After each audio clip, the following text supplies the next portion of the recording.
All right, we are coming up on 8 o'clock.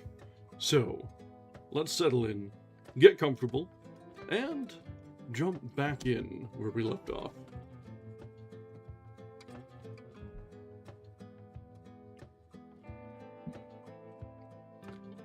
Welcome back. This is our second night of reading from Cervantes' Don Quixote. And it's also our second night streaming on Twitch. So, welcome back. And those of you who are wandering in, welcome. You may be wondering what we do around here, and we read. That's what we do. We just read. And we also have all of our VODs available on the YouTube channel. We do stream simultaneously on both, so you are welcome to join us on whichever platform you find to fit your particular mood on any given night. I don't have too much of a preference for either, just so long as we can sit down, try and stay warm. Good Christ almighty, is it cold out? And get some good time in with good books. And yes, we read and we catch. And sometimes there's a little bit more of the latter than the former, but we do our best.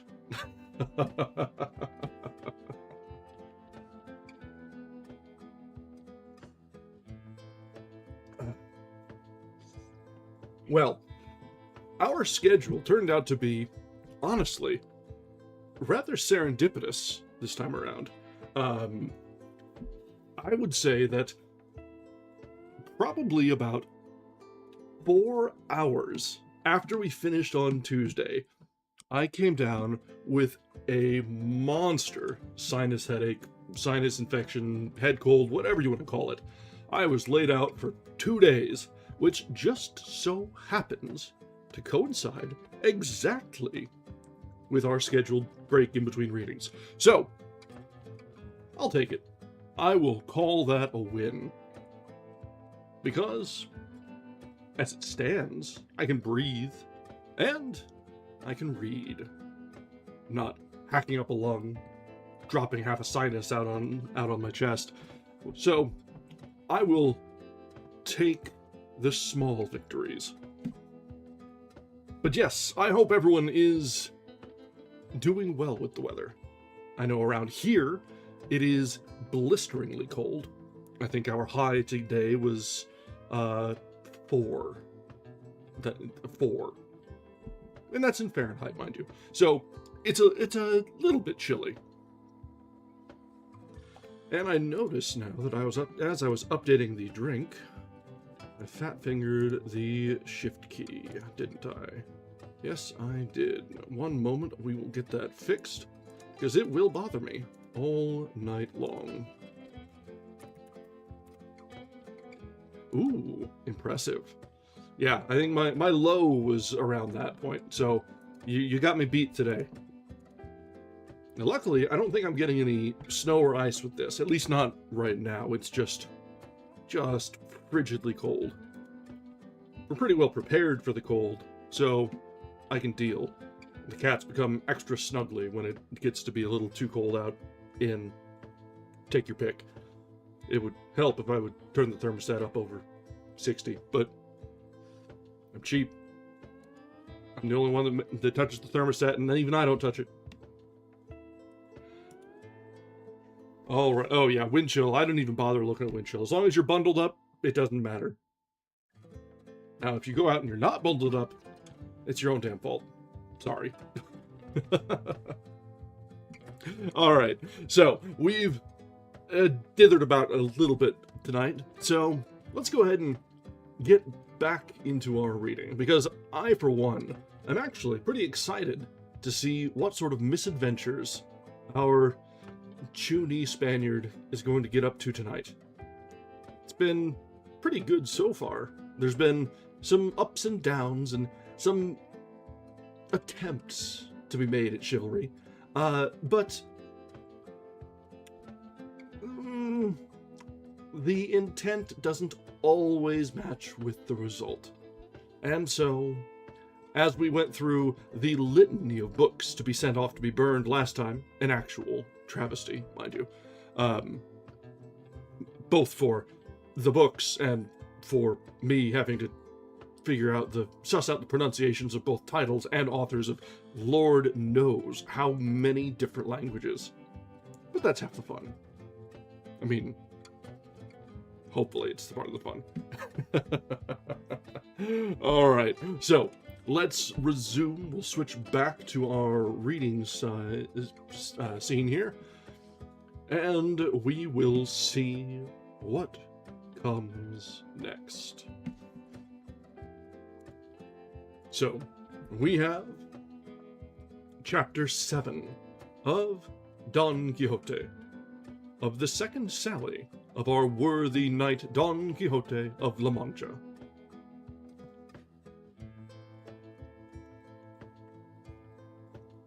At this instant, Don Quixote began shouting out, "Here! Here, valiant knights! Here is need for you to put forth the might of your strong arms, for they of the court are gaining the mastery in the tourney." Called away by this noise and outcry, they proceeded no farther with the scrutiny of the remaining books. And so it is thought that the Carolea, the Lion of Spain, and the Deeds of the Emperor, written by Don Luis de Avila, went to the fire unseen and unheard. For no doubt they were among those that remained, and perhaps if the curate had seen them, they would not have undergone so severe a sentence. When they reached Don Quixote, he was already out of bed, and was still shouting and raving and slashing and cutting all around, as wide awake as if he had never slept. They closed with him, and by force got him back to bed. And when he had become a little calm, addressing the curate, he said to him, "Of a truth, Signor Archbishop Turpin, it is a great disgrace for us who call ourselves the 12 Peers so carelessly to allow the knights of the court to gain the victory in this tourney. We, the adventurers, having carried off the honor on the 3 former days." "Hush, gossip," said the curate. "Please God, the luck may turn, and what is lost today may be won tomorrow. For the present, let your worship have a care of your health, for it seems to me that you are over-fatigued, if not badly wounded." "Wounded? No," said Don Quixote, "but bruised and battered, no doubt, for that bastard Don Roland has cudgelled me with the trunk of an oak tree, and all for envy, because he sees that I alone rival him in his achievements. But I should not call myself Reinaldos of Montalban did he not pay me for it in spite of all his enchantments, as soon as I rise from this bed. For the present, let them bring me something to eat, for that, I feel, is what will be more to my purpose, and leave it to me to avenge myself." Oh. Okay, he's actually kind of raving now, because he's not even calling his own name. Cool. Cool. I got you. They did as he wished. They gave him something to eat, and once more he fell asleep, leaving them marveling at his madness. That night, the housekeeper burned to ashes all the books that were in the yard and in the whole house, and some must have been consumed that deserved preservation in everlasting archives. But their fate and the laziness of the examiner did not permit it. And so, in them was verified the proverb that the innocent suffer for the guilty. One of the remedies which the curate and the barber immediately applied to their friend's disorder was to wall up and plaster the room where the books were, so that when he got up, he should not find them. Possibly the cause being removed, the effect might cease, and they might say that a magician had carried them off, room and all. And this was done with all dispatch. Clever. 2 days later, Don Quixote got up, and the first thing he did was to go and look at his books. And not finding the room where he had left it, he wandered from side to side looking for it.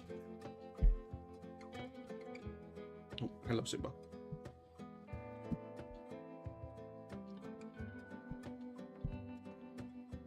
He came to the place where the door used to be, and tried it with his hands, and turned and twisted his eyes in every direction, without saying a word.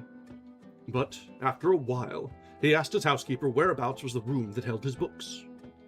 The housekeeper, who had been already well instructed in what she was to answer, said, "What room? Oh, what nothing is it that your worship is looking for? There are neither room nor books in this house now, for the devil himself has carried all away." "It was not the devil," said the niece, "but a magician, who came on a cloud one night after the day your worship left this, and, dismounting from a serpent that he rode, he entered the room. And what he did there I know not. But after a little while he made off, flying through the roof, and left the house full of smoke. And when we went to see what he had done, we saw neither book nor room. But we remember very well, the housekeeper and I, that on leaving, the old villain said in a loud voice that, for a private grudge he owed the owner of the books and the room, he had done mischief in that house that would be discovered by and by. He said, too, that his name was the sage Munyato." "He must have said Friston," said Don Quixote. "I don't know whether he called himself Friston or Friton," said the housekeeper. "I only know that his name ended with ton." "So it does," said Don Quixote, "and he is a sage magician, a great enemy of mine, who has a spite against me because he knows by his arts and law that in process of time I am to engage in single combat with a knight whom he befriends, and that I am to conquer, and he will be unable to prevent it. And for this reason he endeavors to do me all the ill turns that he can. But I promise him it will be hard for him to oppose or avoid what is decreed by heaven." "Who doubts that?" said the niece. "But, uncle, who mixes you up in these quarrels? Would it not be better to remain at peace in your own house, instead of roaming the world looking for better bread than ever came of wheat, never reflecting that many go for wool and come back shorn?" It's a nice little saying. "Oh, niece of mine," replied Don Quixote, "how much astray art thou in thy reckoning. Ere they shear me, I shall have plucked away and stripped off the beards of all who dare to touch only the tip of a hair of mine." The two were unwilling to make any further answer, as they saw that his anger was kindling. In short, then he remained at home 15 days, very quietly, without showing any signs of a desire to take up with his former delusions. And during this time, he held lively discussions with his two gossips, the curate and the barber. On the point, he maintained that knights-errant were what the world stood most in need of, and that in him was to be accomplished the revival of knight-errantry. The curate sometimes contradicted him, sometimes agreed with him, for if he had not observed this precaution, he would have been unable to bring him to reason. Meanwhile, Don Quixote worked upon a farm laborer, a neighbor of his, an honest man, if indeed that title can be given to him who is poor, but with very little wit in his pate.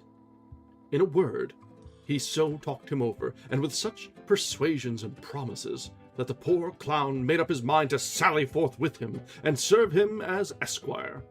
Don Quixote, among other things, told him he ought to be ready to go with him gladly, because any moment an adventure might occur that might win an island in the twinkling of an eye, and leave him governor of it. On these and the like promises, Sancho Panza, or so the laborer was called, left wife and children, and engaged himself as esquire to his neighbor. We see Sancho now. Don Quixote standing and persuading the poor man. Yeah. Don Quixote next set about getting some money, and selling one thing and pawning another, and making a bad bargain in every case. He got together a fair sum, He provided himself with a buckler, which he begged as a loan from a friend, and, restoring his battered helmet as best he could, he warned his squire Sancho of the day and hour he meant to set out, that he might provide himself with what he thought most needful. Above all, he charged him to take alforjas with him. The other said he would, and that he meant to take also a very good ass he had, as he was not much given to going on foot. About the ass, Don Quixote hesitated a little, trying whether he could call to mind any knight-errant taking with him an esquire mounted on ass-back. But no instance occurred to his memory. For all that, however, he determined to take him, intending to furnish him with a more honorable mount when a chance of it presented himself, by appropriating the horse of the first discourteous knight he encountered.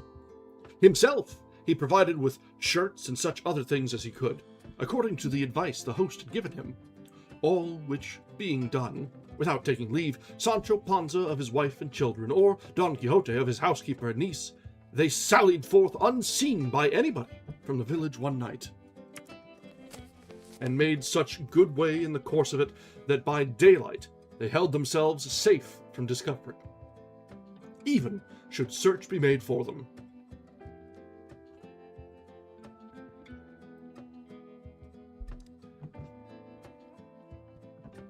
Sancho rode on his ass like a patriarch, with his alforjas and bota, and longing to see himself soon governor of the island his master had promised him.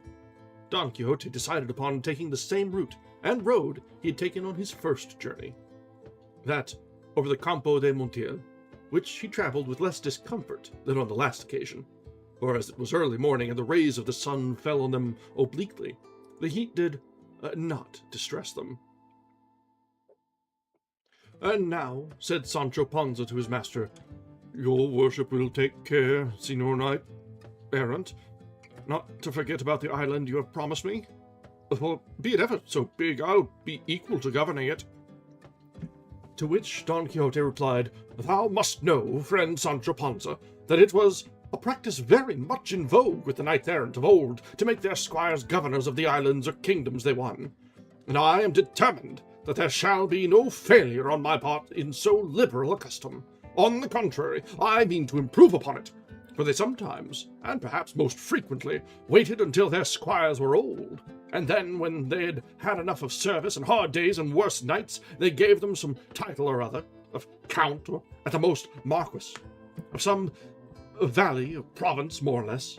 But if thou livest and I live, it may well be that before 6 days are over, I may have won some kingdom that has others dependent upon it, which will be just the thing to enable thee to be crowned king of one of them.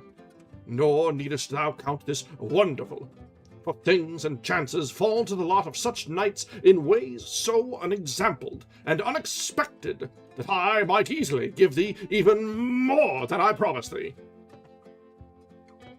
"In that case," said Sancho Panza, "if I should become a king by one of those miracles your worship speaks of, even Juana Gutierrez, my old woman, would come to be my queen, and my children infantes." "Well, who doubts it?" said Don Quixote. "I doubt it," replied Sancho Panza, "because for my part I am persuaded that though God should shower down kingdoms upon earth, not one of them would fit the head of Maria Gutierrez. Let me tell you, Signor, she is not worth 2 maravedis for a queen. A countess will fit her better, and that only with God's help." "Leave it to God, Sancho," returned Don Quixote, "for he will give her what suits her best. But do not undervalue thyself so much as to come to be content with anything less than being governor of a province."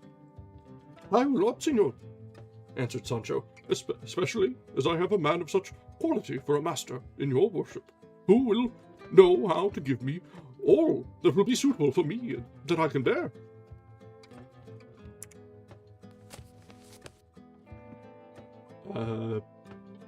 Not sure what this one is. We're probably going to be coming up on that, or it's just some fanciful illustration here of out with the fanciful. It's like dragons and knights and tourneys and a broom.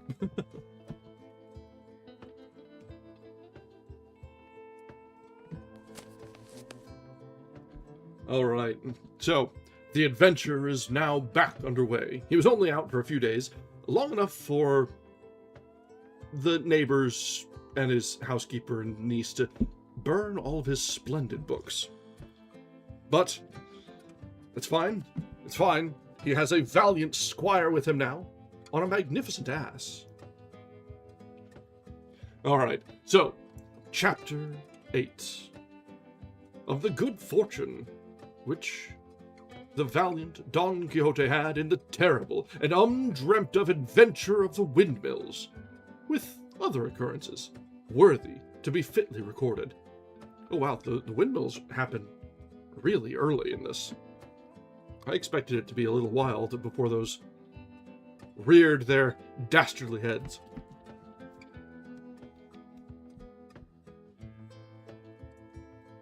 Simba, I need to put down my wine mug.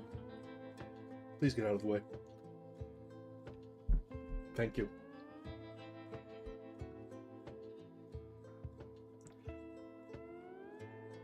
At this point, they came in sight of 30 or 40 windmills that there are on that plain.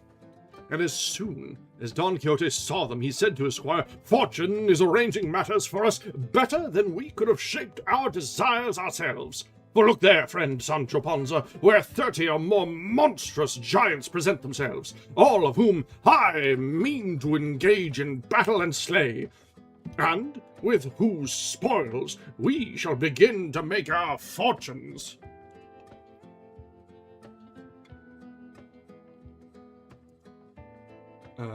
Automod, thank you for trying, but you can... Just because the word climax is in there does not mean it's adult and mature. I appreciate the sentiment, but...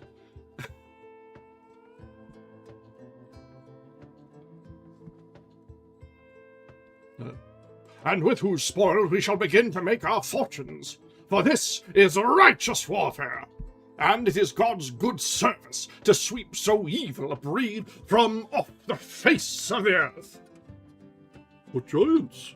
said Sancho Panza. Yeah, Automod flagged that one. Luckily, with Twitch, I'm able to release those. Usually, you would just get censored over in YouTube, so... nice benefit to the platform there. I'll take it. "Those thou seest there," answered his master, "with the long arms, and some have them nearly 2 leagues long." "Look, your worship," said Sancho. "What we see there are not giants, but windmills. And what seem to be their arms are the sails that turn by the wind to make the millstone go."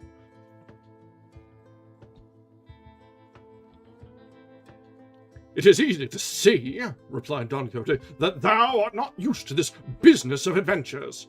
Those are giants, and if thou art afraid, away with thee out of this, and betake thyself to prayer, while I engage them in fierce and unequal combat." So saying, he gave the spur to his steed Rocinante, heedless of the cries his squire Sancho sent after him, warning him that most certainly they were windmills and not giants he was going to attack. He, however, was so positive they were giants that he neither heard the cries of Sancho, nor perceived, near as he was, what they were, but made at them, shouting, "Fly not, cowards, and the vile beings, for a single knight attacks you." A slight breeze at this moment sprang up, and the great sails began to move. Seeing which, Don Quixote exclaimed, "Though ye flourish more arms than the giant Briareus, ye have to reckon with me." So saying, and commending himself with all his heart to his lady Dulcinea, imploring her to support him in such a peril, with lance in rest and covered by his buckler, he charged at Rocinante's fullest gallop, and fell upon the first mill that stood in front of him. But as he drove his lance point into the sail, the wind whirled it round with such force that it shivered the lance to pieces, sweeping with it horse and rider, who went rolling over on the plain in a sorry condition.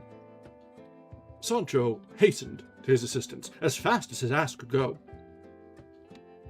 Thank you, Cervantes, for that. Thank you, translator, for that.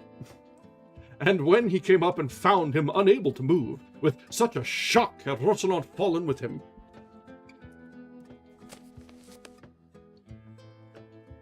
God bless me, said Sancho. Did I not tell your worship to mind what you were about? For they were only windmills, and no one could have made any mistake about it, but one who had something of the same kind in his head. Friend Sancho, replied Don Quixote, the fortunes of war, more than any other, are liable to frequent fluctuations. And moreover, I think, and it is the truth, that the same sage Tristan who carried off my study and books has turned these giants into mills in order to rob me of the glory of vanquishing them. Such is the enmity he bears me, but in the end his wicked arts will avail but little against my good sword. God order it as he may, said Sancho Panza, and, helping him to rise, got him up again on Rocinante, whose shoulder was half out, and then, discussing the late adventure, they followed the road to Puerto Lapis. For there, said Don Quixote, they could not fail to find adventures in abundance and variety, as it was a great thoroughfare.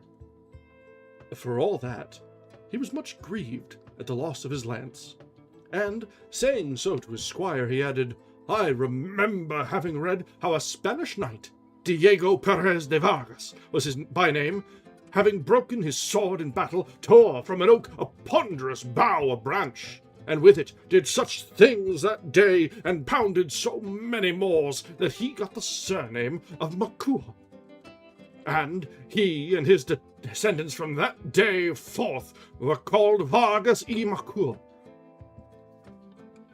I mention this because from the first oak I see, I mean to rend such another branch, large and stout like that, with which I am determined and resolved to do such deeds that thou mayest deem thyself very fortunate in being found worthy to come and see them, and be an eyewitness of things that will with difficulty be believed. Be that as God will, said Sancho.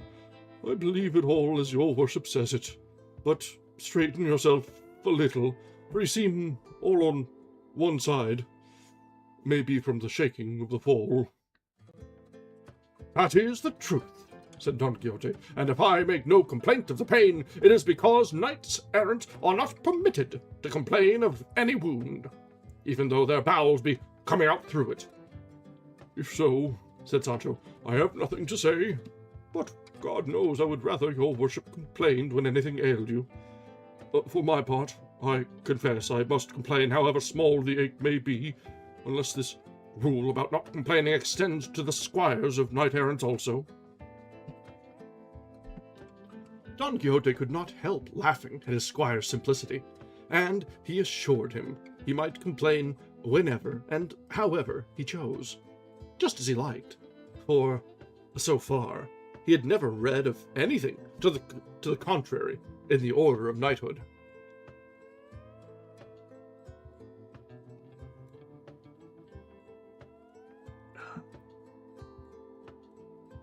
Sancho bade him remember it was dinner time, to which his master answered that he wanted nothing himself just then, but that he might eat when he had a mind. With this permission, Sancho settled himself as comfortably as he could on his beast, and taking out the alforjas with what he had stowed away in them, he jogged along behind his master, munching deliberately, and from time to time taking a pull at the boto with a relish that the thirstiest tapster in Malaga might have envied.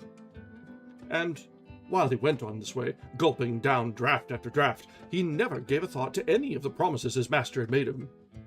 Nor did he rate it as hardship, but rather as recreation, going in quest of adventures, however dangerous they might be. Finally, they passed the night among some trees, from one of which Don Quixote plucked a dry branch to serve him after a fashion as a lance, and fixed on it the head he had removed from the broken one. All that night, Don Quixote lay awake, thinking of his lady Dulcinea, in order to conform to what he had read in his books. How many a night in the forests and deserts knights used to lie sleepless, supported by the memory of their mistresses. Not so did Sancho Panza spend it, for having his stomach full of something stronger than chicory water, he made but one sleep of it, and, if his master had not called him, neither the rays of the sun beating on his face, nor all the cheery notes of the birds welcoming the approach of day, would have had power to waken him. On getting up, he tried the bova, and found it somewhat less full than the night before, which grieved his heart, because they did not seem to be on the way to remedy the deficiency readily. Don Quixote did not care to break his fast, for, as has already been said, he confined himself to savory recollections for nourishment. They returned to the road they had set out with, leading to Puerto Lapis, and at 3 in the afternoon they came in sight of it. "Here, brother Sancho Panza," said Don Quixote when he saw it, "we may plunge our hands up to the elbows in what they call adventures. But observe, even shouldst thou see me in the greatest danger in the world, thou must not put a hand to thy sword in my defence, unless indeed thou perceivest that those who assail me are rabble or base folk, for in that case thou mayest very properly aid me. But if they be knights, it is on no account permitted or allowed thee by the laws of knighthood to help me until thou hast been dubbed a knight." "Most certainly, Signor," replied Sancho. "Your worship shall be fully obeyed in this matter. All the more as of myself I am peaceful, and no friend to mixing in strife and quarrels. It is true that, as regards the defence of my own person, I shall not give much heed to those laws, for laws, human and divine, allow each one to defend himself against any assailant whatever." "That I grant," said Don Quixote. "But in this matter of aiding me against knights, thou must put a restraint upon thy natural impetuosity." "I will do so, I promise you," answered Sancho, "and will keep this precept as carefully as Sunday." While they were thus talking, there appeared on the road 2 friars of the order of St. Benedict, mounted on 2 dromedaries, for not less tall were the 2 mules they rode on. They wore travelling spectacles, and carried sunshades, and behind them came a coach attended by 4 or 5 persons on horseback, and 2 muleteers on foot. In the coach there was, as afterwards appeared, a Biscay lady on her way to Seville, where her husband was about to take passage for the Indies, with an appointment of high honour. The friars, though going the same road, were not in her company.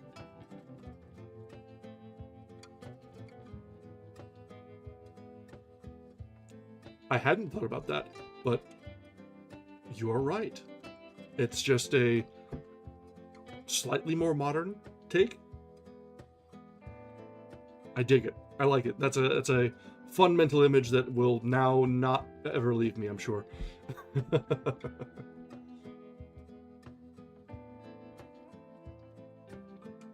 The friars, though going the same road, were not in her company. But the moment Don Quixote perceived them, he said to his squire, "Either I am mistaken, or this is going to be the most famous adventure that has ever been seen. For those black bodies we see there must be, and doubtless are, magicians who are carrying off some stolen princess in that coach. And with all my might, I must undo this wrong." "This will be worse than the windmills," said Sancho. "Look, Signor, those are friars of St. Benedict, and the coach plainly belongs to some travellers. I tell you to mind well that what you are about, and don't let the devil mislead you." "I have told thee already, Sancho," replied Don Quixote, "that on the subject of adventures thou knowest little. What I say is the truth, as thou shalt see presently." So saying, he advanced and posted himself in the middle of the road, along which the friars were coming, and, as soon as he thought they had come near enough to hear what he said, he cried aloud, "Devilish and unnatural beings! Release instantly the high-born princesses whom you are carrying off by force in this coach. Else prepare to meet a speedy death as the just punishment of your evil deeds." The friars drew rein and stood wondering at the appearance of Don Quixote, as well as at his words, to which they replied, "Signor Caballero, we are not devilish or unnatural, but two brothers of Saint Benedict, following our road. Nor do we know whether or not there are any captive princesses coming in this coach." "No soft words with me, for I know you, lying rabble," said Don Quixote, and without waiting for a reply, he spurred Rocinante, and with levelled lance charged the first friar with such fury and determination that, if the friar had not flung himself off the mule, he would have brought him to the ground against his will, and sore wounded, if not killed outright. The second brother, seeing how his comrade was treated, drove his heels into his castle of a mule, and made off across the country faster than the wind. Sancho Panza, when he saw the friar on the ground, dismounting briskly from his ass, rushed towards him and began to strip off his gown. At that instant, the friar's muleteers came up and asked what he was stripping him for. Sancho answered them that this fell to him lawfully as spoil of the battle, which his Lord Don Quixote had won.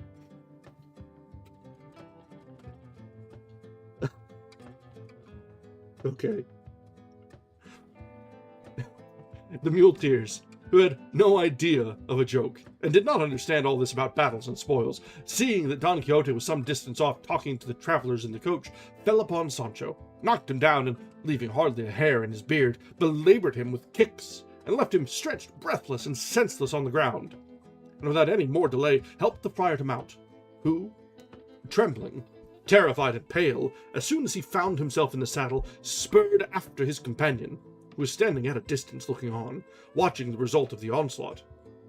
Then, not caring to wait for the end of the affair just begun, they pursued their journey, making more crosses than if they had the devil after them. Don Quixote was, as has been said, speaking to the lady in the coach.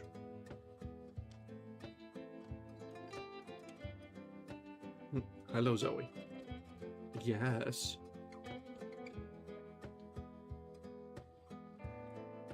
"Your beauty, lady mine," said he, "may now dispose of your person as may be most in accordance with your pleasure, for the pride of your ravishers lies prostrate on the ground through this strong arm of mine. And lest you should be pining to know the name of your deliverer, know that I am called Don Quixote of La Mancha, knight-errant and adventurer, and captive to the peerless and beautiful Lady Dulcinea del Toboso. And in return for the service you have received of me, I ask no more than that you should return to El Toboso, and on my behalf present yourself before that lady, and tell her what I have done to set you free." One of the squires in attendance upon the coach, a Biscayan, was listening to all Don Quixote was saying, and, perceiving that he would not allow the coach to go on, but was saying it must return at once to El Toboso, he made at him, and, seizing his lance, addressed him in a bad Castilian, and worse Biscayan after his fashion. "Begone, caballero, and he'll go with ye. By the God that made me, unless thou quittest coach, slayest thee, as art here a Biscayan."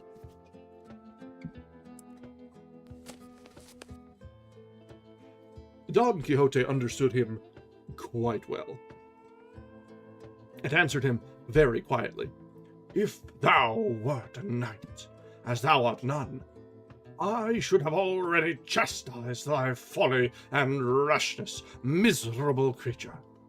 To which the Biscayan returned, "I no gentleman, I swear to God, thou liest as I am Christian. If thou droppest lance and broadsword, soon shalt thou see thou art carrying water to the cat. Biscayan on land, hidalgo at sea, hidalgo at the devil, and look, if thou sayest otherwise, thou liest.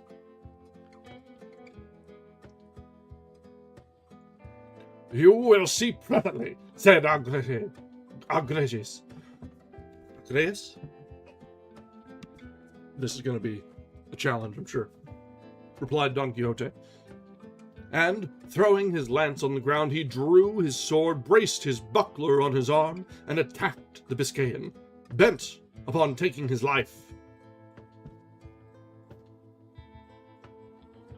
The Biscayan, when he saw him coming on, though he wished to dismount from his mule, in which, being one of those sorry ones let out for hire, he had no confidence, had no choice but to draw his sword. It was lucky for him, however, that he was near the coach, from which he was able to snatch a cushion that served him for a shield, and they went at one another as if they had been two mortal enemies. The others strove to make peace between them, but could not, for the Biscayan declared in his disjointed phrase that if they did not let him finish his battle, he would kill his mistress and everyone that strove to prevent him. The lady in the coach, amazed and terrified at what she saw, ordered the coachman to draw aside a little and set herself to watch this severe struggle, in the course of which the Biscayan smote Don Quixote a mighty stroke on the shoulder over the top of his buckler, which, given to one without armor, would have cleft him to the waist. Don Quixote, feeling the weight of this prodigious blow, cried aloud, saying, "O lady of my soul, Dulcinea, flower of beauty, come to the aid of this your knight, who, in fulfilling his obligations to your beauty, finds himself in this extreme peril." To say this, to lift his sword, to shelter himself well behind his buckler, and to assail the Biscayan was the work of an instant, determined as he was to venture all upon a single blow. The Biscayan, seeing him come on in this way, was convinced of his courage by his spirited bearing, and resolved to follow his example. So he waited for him, keeping well under cover of his cushion, being unable to execute any sort of maneuver with his mule, which, dead tired and never meant for this kind of game, could not stir a step.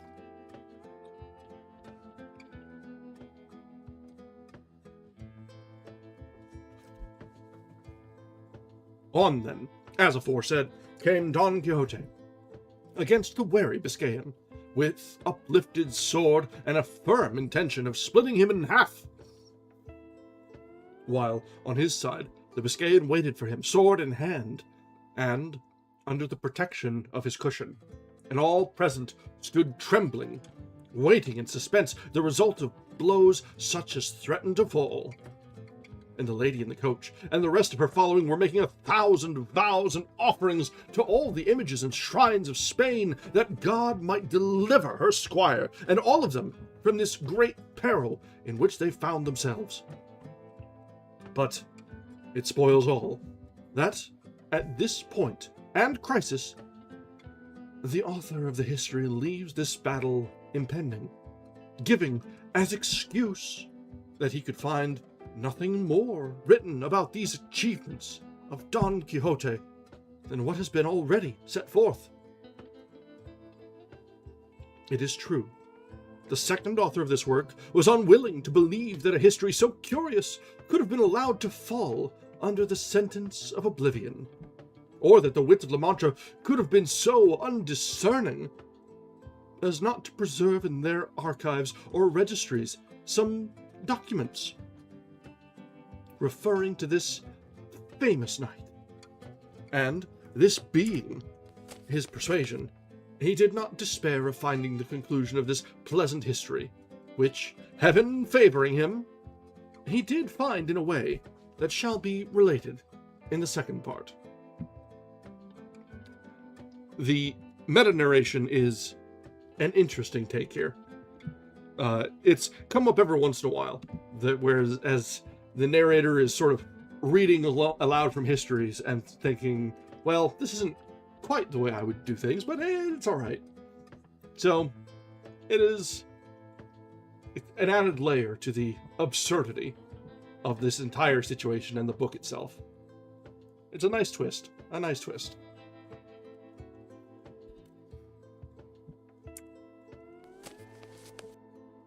Alright, let's continue on with Chapter 9, in which is concluded and finished the terrific battle between the gallant Biscayan and the valiant Manchegan.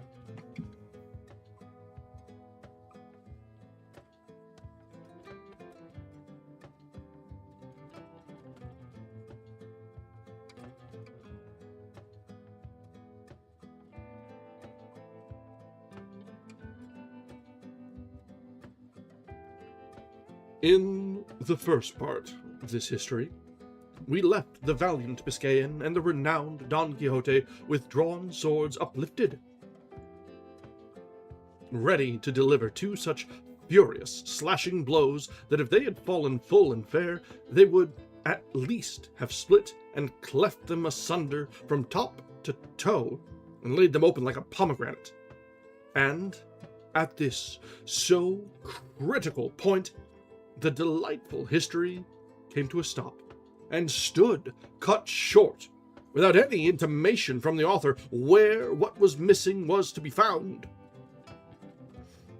This distressed me greatly, because the pleasure derived from having read such a small portion turned to vexation at the thought of the poor chance that presented itself of finding the large part that, so it seemed to me, was missing of such an interesting tale. It appeared to me to be a thing impossible and contrary to all precedent that so good a knight should have been without some sage to undertake the task of writing his marvelous achievements.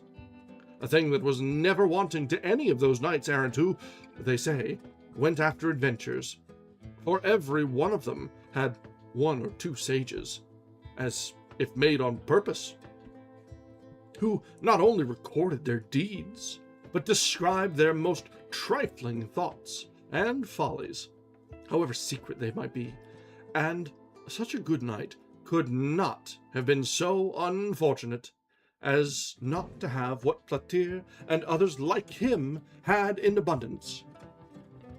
And so, I could not bring myself to believe that such a gallant tale had been left maimed and mutilated, and I laid the blame on time, the devourer and destroyer of all things that had either concealed or consumed it.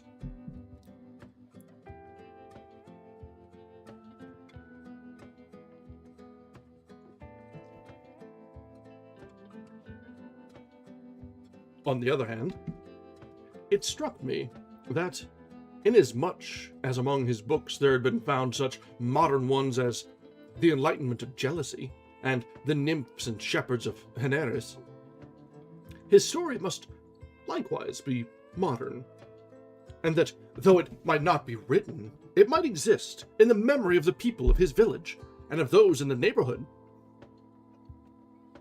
This reflection kept me perplexed and longing to know really and truly the whole life and wondrous deeds of our famous Spaniard, Don Quixote of La Mancha, light and mirror of Manchegan chivalry, and the first that in our age and in these so evil days devoted himself to the labor and exercise of the arms of knight-errantry, righting wrongs, succoring widows, and protecting damsels of that sort that used to ride about, whip in hand, on their palfreys, with all their virginity about them, from mountain to mountain and valley to valley, for if it were not some ruffian or boor with a hood and hatchet, or monstrous giant that forced them, there were in days of yore damsels that at the end of 80 years, in all which time they had never slept a day under a roof, went to their graves as much maids as the mothers that bore them. I say, then, that in these and other respects our gallant Don Quixote is worthy of everlasting and notable praise, nor should it be withheld, even from me, for the labor and pains spent in searching for the conclusion of this delightful history, though I know well that if heaven, chance, and good fortune had not helped me, the world would have remained deprived of an entertainment and pleasure that for a couple of hours or so may well accompany him who shall read it attentively. The discovery of it occurred in this way. Okay, I actually really like our narrator here. There's that extra layer of self-aware irony that's going on in this. The dissection of the genre of the chivalrous tales that is just perfect. One day, as I was in the Alcalá of Toledo, a boy came up to sell some pamphlets and old papers to a silk mercer, and, as I am fond of reading even the very scraps of paper in the streets, led by this natural bent of mine, I took up one of the pamphlets the boy had for sale, and saw that it was in characters which I recognized as Arabic. And as I was unable to read them, though I could recognize them, I looked about to see if there were any Spanish-speaking Morisco at hand to read them for me. Nor was there any great difficulty in finding such an interpreter, for even had I sought one for an older and better language, I should have found him.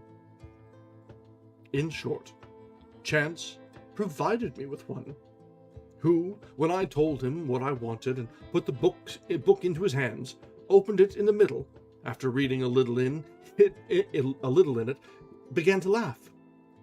I asked him what he was laughing at, and he replied that it was at something the book had written in the margin, by way of a note. I bade him to tell it to me, and he, still laughing, said, "In the margin, as I told you, this is written. This Dulcinea del Toboso, so often mentioned in this history, had, they say, the best hand of any woman in all La Mancha for salting pigs." When I heard Dulcinea del Toboso named, I was struck with surprise and amazement, for it occurred to me at once that these pamphlets contained the history of Don Quixote. With this idea, I pressed him to read the beginning, and doing so, turning the Arabic offhand into Castilian, he told me it meant History of Don Quixote of La Mancha, written by Cid Hamete Benengeli, an Arab historian. It required great caution to hide the joy I felt when the title of the book reached my ears. And snatching it from the silk mercer, I bought all the papers and pamphlets from the boy for half a real. And if he had had his wits about him, and had known how eager I was for them, he might have safely calculated on making more than 60 reals by the bargain. I withdrew at once for the Morisco into the cloister of the cathedral, and begged him to turn all these pamphlets that related to Don Quixote into the Castilian tongue, without omitting or adding anything to them, offering him whatever payment he pleased. He was satisfied with 2 arrobas of raisins and 2 bushels of wheat, and promised to translate them faithfully and with all dispatch. But to make the matter easier, and not to let such a precious find out of my hands, I took him to my house, where in little more than a month and a half he translated the whole, just as it is set down here. In the first pamphlet, the battle between Don Quixote and the Biscayan was drawn to the very life. They planted in the same attitude as the history describes, their swords raised, and the one protected by his buckler, the other by his cushion, and the Biscayan's mule so true to nature that it could be seen to be a hired one of bowshot off. The Biscayan had an inscription under his feet which said, "Don Sancho de Azpeitia," which no doubt must have been his name. And at the feet of Rocinante was another one that said, "Don Quixote." Rocinante was marvelously portrayed, so long and thin, so lank and lean, with so much backbone and so far gone in consumption, that he showed plainly with what judgment and propriety the name of Rocinante had been bestowed upon him. Near him was Sancho Panza, holding the halter of his ass, at whose feet was another label that said Sancho Zancas, and according to the picture, he must have had a big belly, a short body, and long shanks, for which reason, no doubt, the names of Pancha and Zancas were given for him. For by these two surnames the history several times calls him. Some other trifling particulars might be mentioned, but they are all of slight importance, and have nothing to do with the true relation of the history. And no history can be bad, so long as it is true. If against the present one any objection be raised on the score of its truth, it can only be that its author was an Arab, as lying is a very common propensity with those of the nation, though, as they are such enemies of ours, it is conceivable that there were omissions, rather than additions, made in the course of it. All right, calm down, Cervantes.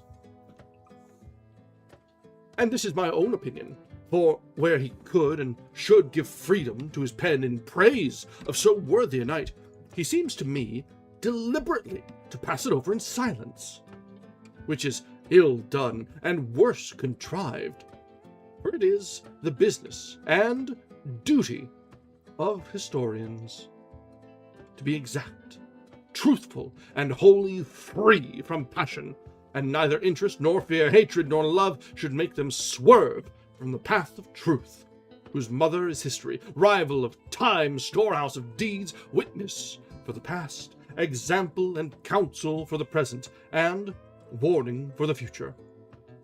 In this, I know I will be found all that can be desired in the pleasantest. And if it be wanting in any good quality, I maintain it is the fault of its hound of an author, and not the fault of the subject.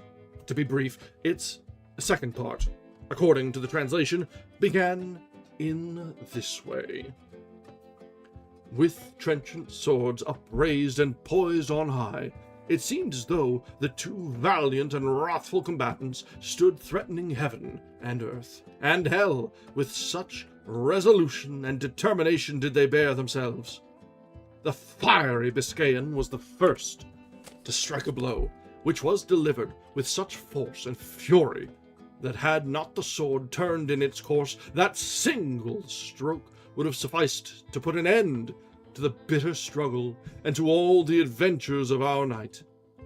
But that good fortune, which reserved him for greater things, turned aside the sword of his adversary, so that, although it smote him upon the left shoulder, it did him no more harm than to strip all that side of its armor, carrying away a great part of his helmet with half of his ear.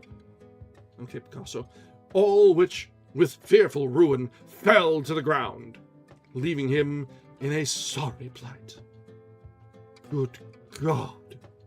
Who is there that could properly describe the rage that filled the heart of our Manchegan when he saw himself dealt with in this fashion?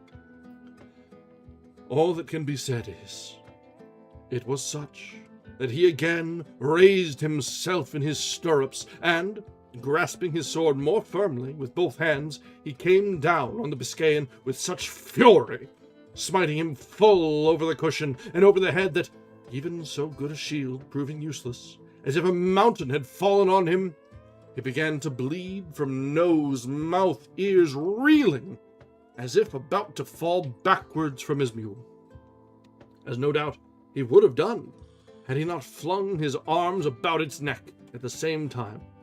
However, he slipped his feet out of the stirrups, and then unclasped his arms, and the mule, taking fright at the terrible blow, made off across the plain, and with a few plunges flung its master to the ground.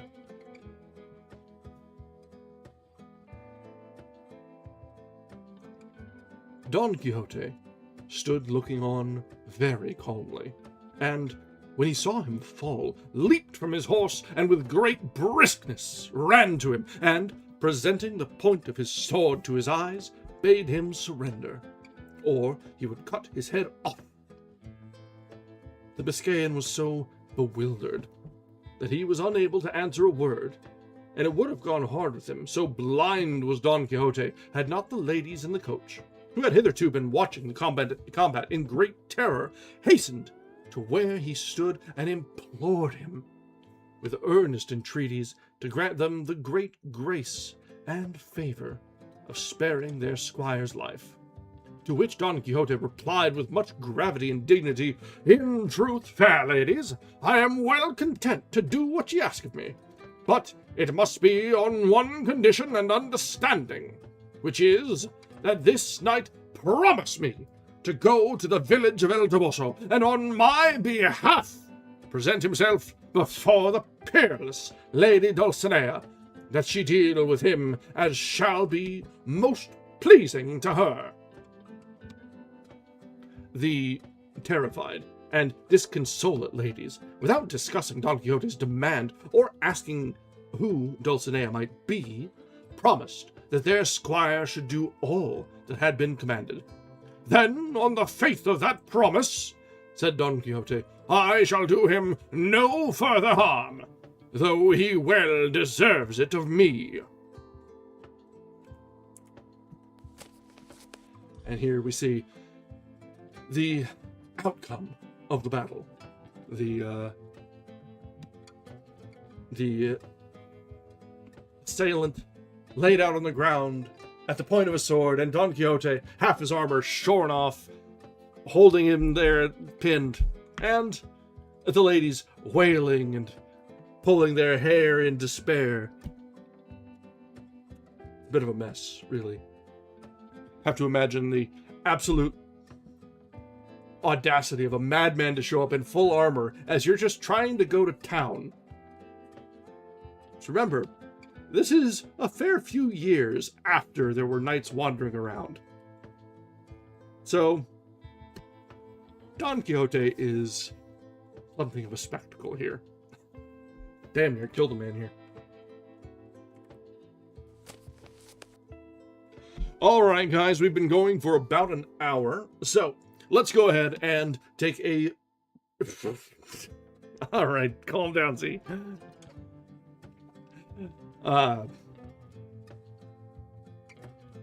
He's not going around kidnapping innocent people, just standing them up. Alright, let's go ahead and take a short break. Stretch our legs, wet the whistles, top up the drinks, and we'll be back in just a few minutes to continue the wondrous misadventures of Don Quixote. And let's try and remember that the only ice that we should have to contend with is the winter sort. All right, be back in just a bit. Thanks, guys.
All right, we are back.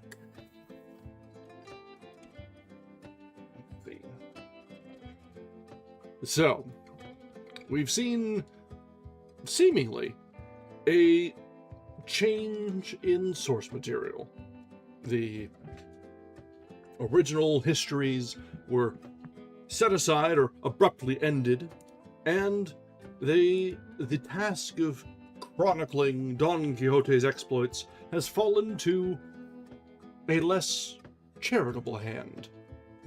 Or, as Cervantes or our narrator would put it, a less friendly, more of an enemy, an Arab. Alright, calm down, Cervantes. So, we've seen the fallout of the duel, and now let's continue. Because as you remember, or you may remember, while this was all going on, Sancho Panza, the noble squire, the loyal squire, was jokingly trying to rob a friar as he was unhorsed. Probably just to distract Don Quixote from the friar, but let's try and keep an objective viewpoint here.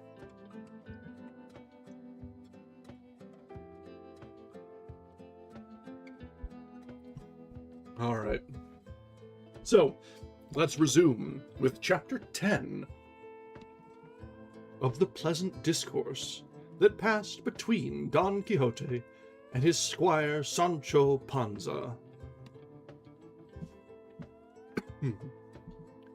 Now, by this time, Sancho had risen, rather the worse for his handling of the friar's muleteers, and stood watching the battle of his master, Don Quixote, and praying to God in his heart that it might be his will to grant him the victory, and that he might thereby win some island to make him governor of, as he had promised. Seeing, therefore, that the struggle was now over, and that his master was returning to mount Rocinante, he approached to hold the stirrup for him, and, before he could mount, he went on his knees before him, and, taking his hand, kissed it, saying, "May it please your worship, Señor Don Quixote, to give me the government of that island which has been won in this hard fight. For be it ever so big, I feel myself in sufficient force to be able to govern it as much and as well as anyone in the world who has ever governed islands."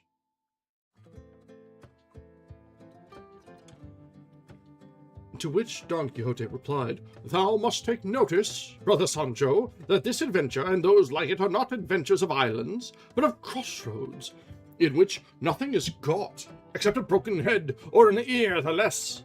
Have patience, for adventures will present themselves, from which I may make you not only a governor, but something more."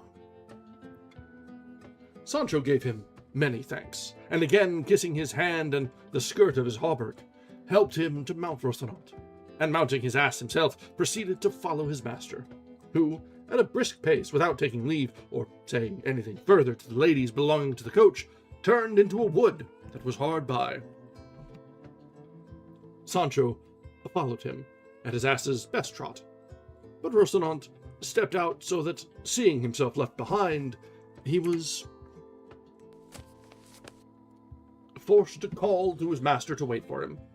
Don Quixote did so, reining in Rocinante until his wary squire came up, who on reaching him said, "It seems to me, Signor, it would be prudent in us to go and take refuge in some church, for, seeing how mauled he with whom you fought has been left, it will be no wonder if they give information of the affair to the Holy Brotherhood and arrest us.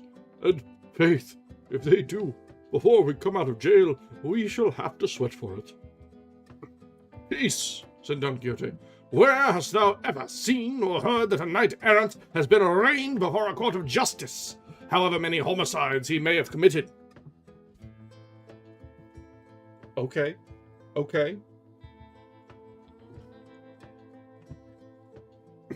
That's some unqualified immunities talk there. I'd rather not have that in my stream. Thank you very much, Don Quixote. I know nothing about homicides, answered Sancho, nor in my life have had anything to do with one. I only know that the Holy Brotherhood looks after those who fight in the fields, and in that other matter I do not meddle. Then thou needest have no uneasiness, my friend, said Don Quixote, for I will deliver thee out of the hands of the Chaldeans, much more out of those of the Brotherhood. But tell me, as thou livest, hast thou seen a more valiant knight than I in all the world known? Hast thou read in history of any who has or had higher mettle in attack, more spirit in maintaining it, more dexterity in wounding, or skill in overthrowing? The truth is, answered Sancho, that I have never read any history, for I can neither read nor write. But what I will venture to bet is that a more daring master than your worship I have never served in all the days of my life. And God grant me that this daring be not paid for where I've said. What I beg of your worship is to dress your wound, for a great deal of blood flows from that ear, and I have here some lint and a little white ointment in the alforjas. All that might be well dispensed with, said Don Quixote, if I had remembered to make a vial of the balsam of Fierabas. For time and medicine are saved by one single drop. What vial and what balsam is that? Said Sancho Panza. It is a balsam, answered Don Quixote, the receipt of which I have in my memory, with which one need have no fear of death or dread dying of any wound.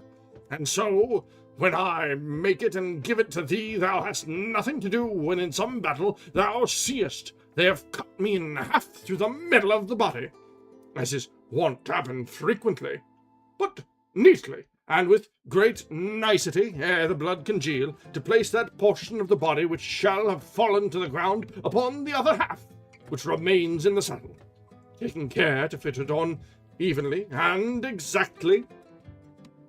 Then thou shalt give me to drink but 2 drops of the balsam I have mentioned, and thou shalt see me become sounder than an apple.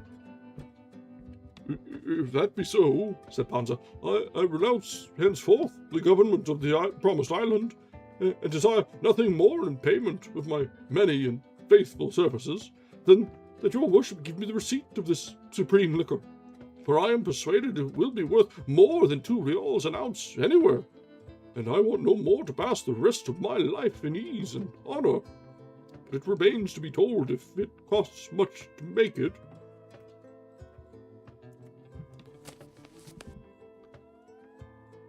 With less than 3 reals, 6 quarts of it may be made, said Don Quixote. A sinner that I am, said Sancho. Then why does your worship put off making it and teaching it to me? Peace, friend, answered Don Quixote. Greater secrets I mean to teach thee, and greater favors to bestow upon thee. And for the present, let us see to the dressing, for my ear pains me more than I could wish. Sancho took out some lint and ointment from the alforjas. But when Don Quixote came to see his helmet shattered, he was like to lose his senses.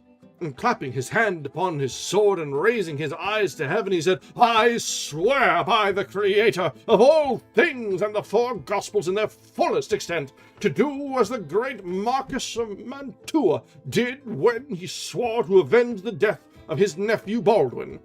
And that was not to eat bread from a tablecloth, nor embrace his wife, and other points which, though I can't now call them to mind, I here grant as expressed, until I take complete vengeance upon him who has committed such an offense against me.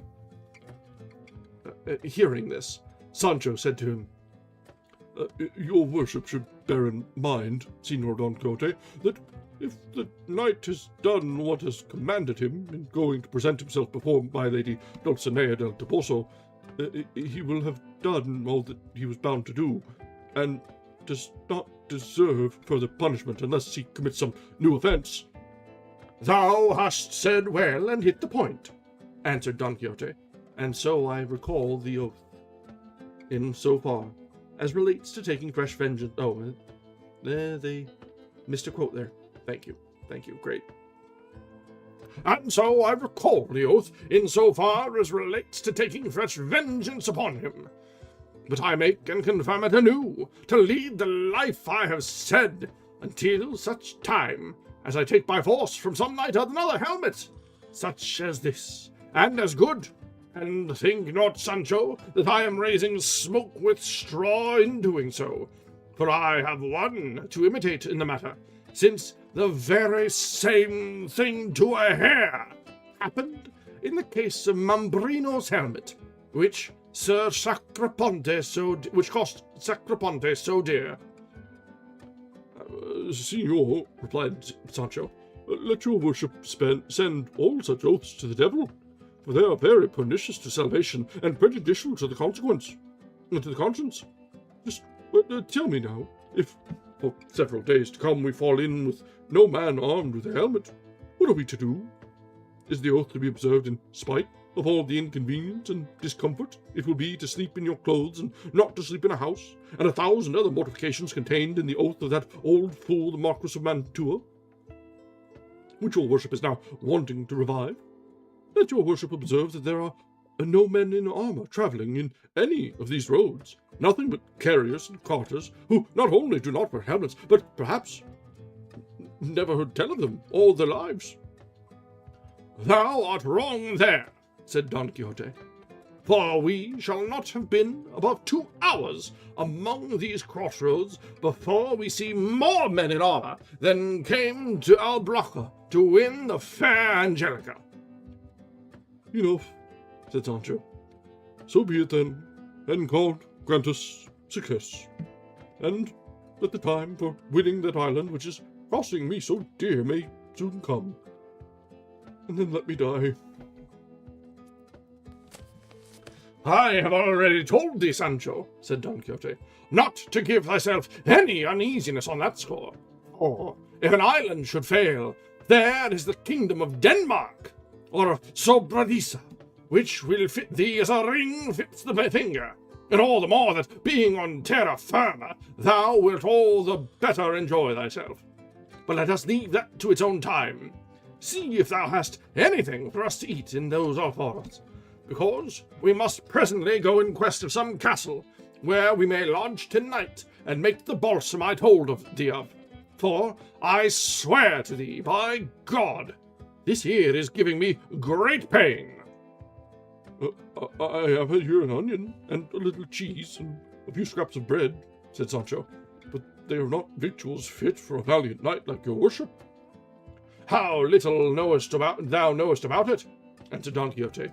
"I would have thee to know, Sancho, that it is the glory of knights-errant to go without eating for a month, and even when they do eat, that it should be of what comes first to hand, and this would have been clear to thee hadst thou read as many histories as I have, for, though they are very many, among them all I found no mention made of knights-errant eating, unless by accident, or at some sumptuous banquets prepared for them.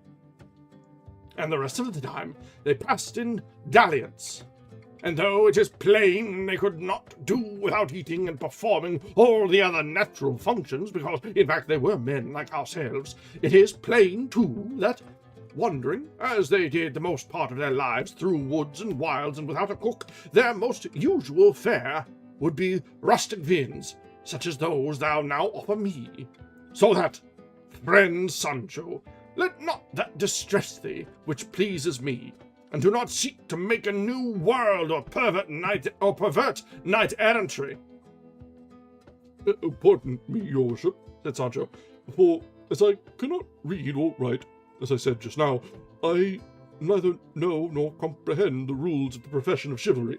Henceforward I will stock the Alfora with every kind of dry fruit for your worship, as you are a knight, and for myself, as I am not one, I will furnish them with poultry and other things more substantial." I do not say, Sancho, replied Don Quixote, that it is imperative on knights errant not to eat anything else but the fruits thou speakest of, only that their more usual diet must be those, and certain herbs they found in the fields, which they knew, and I know too. A good thing it is, answered Sancho, to know those herbs, for, to my thinking, it will be needful someday to put that knowledge into practice. And here, taking out what he said he had brought, the pair made their repast peaceably and sociably. But, anxious to find quarters for the night, they, with all dispatch, made an end of their poor dry fare, mounted at once, and made haste to reach some habitation before night set in. But daylight, and the hope of succeeding in their object, failed them close by the huts of some goatherds. So they determined to pass the night there, and it was, as much to Sancho's discontent, not to have reached a house, as it was to his master's satisfaction to sleep under the open heaven. For he fancied that each time this happened to him, he performed an act of ownership that helped to prove his chivalry. And here we have them, sleeping under the stars. Sancho, rather nonplussed at the fact.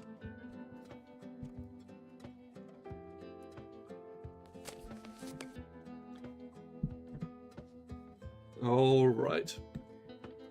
So, we're coming up on another misadventure, I'm sure, because if Don Quixote is to fall in with goat herds, there is no way they're going to get away without a little laugh of their own, I'm sure.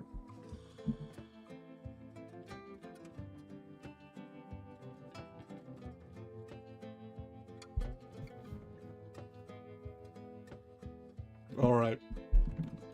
So, let's continue with Chapter 11.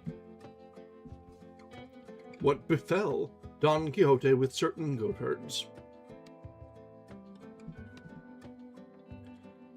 He was cordially welcomed by the goatherds, and Sancho, having as best he could put up Rocinante and his ass, drew towards the fragrance that came from some pieces of salted goat simmering in a pot on the fire. And though he would have liked at once to try if they were ready to be transferred from the pot to the stomach, he refrained from doing so as the goatherds removed them from the fire, and laying sheepskins on the ground, quickly spread their rude table. With signs of hearty goodwill, invited them both to share what they had. Round the skins, 6 of the men belonging to the fold seated themselves, having first with rough politeness pressed Don Quixote to take a seat upon a trough, which they placed for him upside down. Don Quixote seated himself, and Sancho remained standing to serve the cup, which was made of horn. Seeing him standing, his master said to him, "That thou mayest see, Sancho, the good that knight-errantry contains in itself, and how those who fill any office in it are on the high road. To be speedily honoured and esteemed by the world, I desire that thou seat thyself here, at my side, and in the company of these worthy people, that thou be one with me who am thy master and natural lord, and that thou eat from my plate and drink from whatever I drink from. For the same may be said of knight-errantry as of love, that it levels all." Great thanks, said Sancho, but I may tell your worship that provided I have enough to eat, I can eat it as well, or better, standing, and by myself, than seated alongside of an emperor. And, indeed, if the truth is to be told, what I eat in my corner without form or fuss has much more relish for me, even though it be bread and onions, than the turkeys of those other tables where I am forced to chew slowly, drink little, wipe my mouth every minute, and cannot sneeze or cough if I want to do other things, that are the privileges of liberty and solitude. So, Signor, as for these honours which your worship would put upon me as a servant and follower of knight-errantry, exchange them for other things which may be of more use an advantage to me. For these, though I fully acknowledge them as received, I renounce from this moment to the end of the world." "For all that," said Don Quixote, "thou must seat thyself, because him who humbleth himself God exalteth." And, seizing him by the arm, he forced him to sit down beside himself.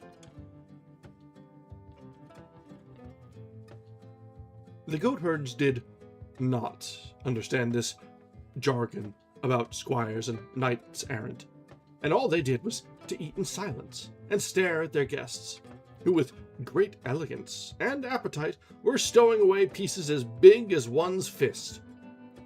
The course of meat finished, they spread upon the sheepskins a great heap of parched acorns, and with them they put down a half-cheese harder than it had been made of mortar. All this while the horn was not idle, for it went round so constantly, now full, now empty, like the bucket of a water wheel, that it soon drained one of the 2 wineskins that were in sight. When Don Quixote had quite appeased his appetite, he took up a handful of the acorns, and, contemplating them attentively, delivered himself somewhat in this fashion.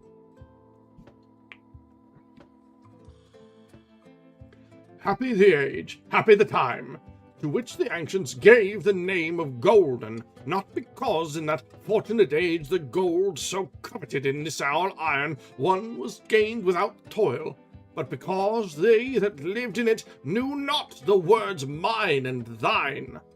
In that blessed age all things were in common. To win the daily food no labor was required of any, save to stretch forth his hand and gather it from the sturdy oaks that stood generously inviting him with their sweet ripe fruit. The clear streams and running brooks yielded their savory, limpid waters in noble abundance. The busy and sagacious bees fixed their republic in the clefts of the rocks and hollows of the trees, offering, without issuance, the plenteous produce of their fragrant toil to every hand. The mighty cork trees, unenforced save of their own courtesy, shed the broad light bark that served at first to roof the houses supported by rude stakes, a protection against the inclemency of heaven alone. Then all was peace, all friendship, all concord. As yet the dull share of the crooked plough had not dared to rend and pierce the tender bowels of our first mother, that without compulsion yielded from every portion of her broad, fertile bosom all that could satisfy, sustain, and delight the children that then possessed her. Then was it that the innocent and fair young shepherdess roamed from vale to vale and hill to hill, with flowing locks and no more garments than were needful, modestly to cover what modesty seeks and ever sought to hide. Nor were their ornaments like those in use today, set off by Tyrian purple and silk, tortured in endless fashions, but wreathed leaves of the green dock and ivy, wherewith they went as bravely and becomingly decked as our court dames with all the rare and far-fetched artifices that idle curiosity has taught them. Then the love thoughts of the heart clothed themselves simply and naturally as the heart conceived them, nor sought to commend themselves by forced and rambling verbiage. Fraud, deceit, or malice had then not yet mingled with truth and sincerity. Justice held her ground undisturbed and unassailed by the efforts of favor and of interest that now so much impair, pervert, and beset her. Arbitrary law had not yet established itself in the mind of the judge, for then there was no cause to judge, and no one to be judged. Maidens and modesty, as I have said, wandered at will alone and unattended, without fear of insult from lawlessness or libertine assault. And if they were undone, it was of their own will, and pleasure. But now, in this hateful age of ours, not one is safe. Not though some new labyrinth like that of Crete conceal and surround her. Even there, the pestilence of gallantry will make its way to them through chinks, or on the air by the zeal of its accursed importunity, and, despite all seclusion, lead them to ruin. In defense of these, as time advanced and wickedness increased, the order of knights errant was instituted, to defend maidens, to protect widows, and to succor the orphans and the needy. To this order I belong, brother goatherds, to whom I return thanks for the hospitality and kindly welcome ye offer me and my squire. For though by natural law all living are bound to show favour to knights errant, yet seeing that without knowing this obligation ye have welcomed and feasted me, it is right that with all the good will in my power I should thank you for yours. Can you imagine just sitting there in the woods, minding your own damn business, getting dinner, and a guy in basically tinfoil armor comes in, sits down, and delivers a speech like that after eating half of your supper?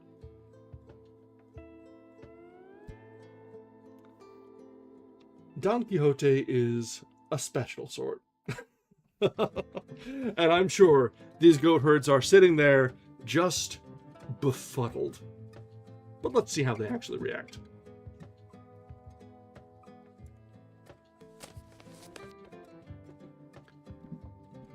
All this long harangue, which might very well have been spared, our knight delivered because the acorns they gave him reminded him of the Golden Age. You know what? Fair. You probably have seen very similar to this.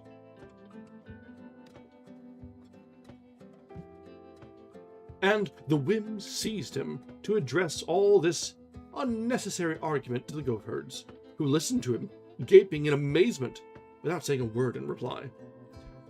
Sancho likewise held his peace, and ate acorns, and paid repeated visits to the second wineskin, which they hung up on a cork tree to keep the wine cool. Don Quixote was longer in talking than the supper in finishing, at the end of which one of the goatherds said, "That your worship, Signor Knight-errant, may say with more truth that we show you hospitality with ready goodwill, we will give you amusement and pleasure by making one of our comrades sing.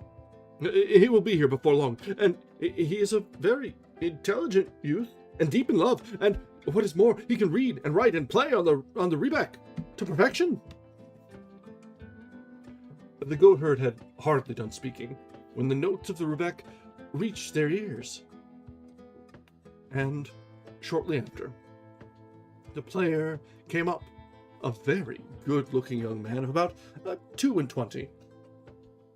His comrades asked him if he had supped, and on his replying that he had, he who had already made the offer said to him, "In that case, Antonio, thou mayest as well do us the pleasure of singing a little, that the gentleman, our guest, may see that even in the mountains and woods there are musicians. We have told him of thy accomplishments, and we want thee to show them, and prove that we say true. So as thou livest, pray sit down, and sing that ballad about thy love that thy uncle the prebendary made thee, and that was so much liked in the town." "With all my heart," said the young man, and without waiting for more pressing, he seated himself on the trunk of a felled oak, and, turning his rebec, presently began to sing to these words, Antonio's ballad.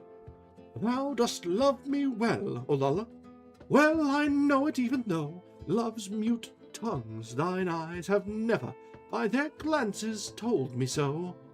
For I know my love thou dearest, thou knowest, therefore thine to claim I dare. once it ceases to be secret, love need never feel despair. True it is, Olalla, sometimes thou hast all too plainly shown that thy heart is brass in hardness, and thy snowy bosom stone. Yet for all that in thy coyness, and thy fickle fits between, hope is there, at least the border of her garment may be seen. Lures to faith are they, those glimpses, and to faith in thee I hold. Kindness cannot make it stronger, coldness cannot make it cold. If it be that love is gentle, in thy gentleness I see something holding out assurance to the hope of winning thee. If it be that in devotion lies a power hearts to move, that which every day I show thee, helpful to my suit should prove. Many a time thou must have noticed, if I noticed thou dost care, how I go about on Monday dressed in all my Sunday wear. Love's eyes love to look on brightness. Love loves what is gaily dressed. Sunday, Monday, all I care is that thou shouldst see me in my best. No account I make of dances, or of strains that pleased thee so, keeping thee awake from midnight till the cocks began to crow. Or of how I roundly swore it, that there's none so fair as thou. True it is, but, as I said it, by the girls I'm hated now. For Teresa of the hillside at my praise of thee was sore, said, you think you love an angel, it's a monkey you adore. Caught by all her glittering trinkets, and her borrowed braids of hair, and a host of made-up beauties that would love himself ensnare. 'Twas a lie, and so I told her, and her cousin at the word gave me his defiance for it, and what followed thou hast heard.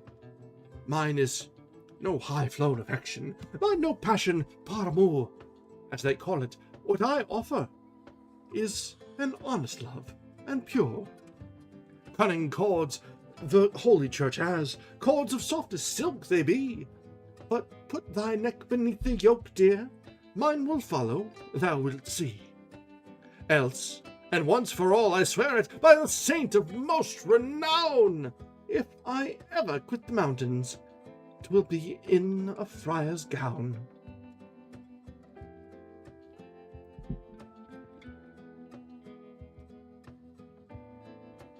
It was a bit more verse than I was expecting. Here the goatherd brought his song to an end, and though Don Quixote entreated him to sing more, Sancho had no mind that way, being more inclined for sleep than for listening to songs. So he said to his master, Your worship will do well to settle at once where you mean to pass the night, for the labour these good men are at all day does not allow them to spend the night in singing. I understand thee, Sancho, replied Don Quixote. I perceive clearly that those visits to the wineskin demand compensation in sleep rather than in music. It's sweet to us all, blessed be God, said Sancho. I do not deny it, replied Don Quixote, but settle thyself where thou wilt. Those of my calling are more becomingly employed in watching than in sleeping. Still, it would be as well if thou wert to dress this ear for me again, for it is giving me more pain than it need. Sancho did as he bade him, but one of the goatherds, seeing the wound, told him not to be uneasy, as he would apply a remedy with which it would soon be healed. And, gathering some leaves of rosemary, of which there was a great quantity there, he chewed them and mixed them with a little salt, and applying them to the ear, he secured them firmly with a bandage, assuring him that no other treatment would be required, and so it proved. Ow! Yes, that's exactly what we need. Wild herbs, spit, and salt in an open wound. Oh! Well, leave it to a knight to be stoic and just take it, right? Yikes.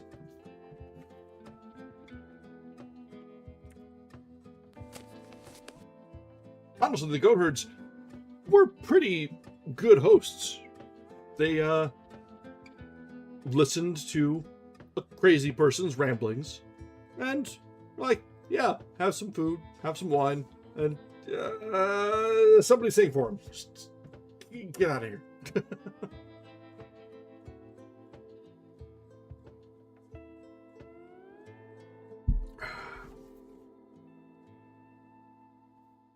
All right. We've got probably another 2, maybe 3 chapters at this rate. I do really appreciate the bite-sized nature of these chapters. It makes things much, much easier to just carry on. It fits our format very well. Occasional breaks, clean ending points, just very nice. All right, chapter 12. Of what a goatherd related to those with Don Quixote.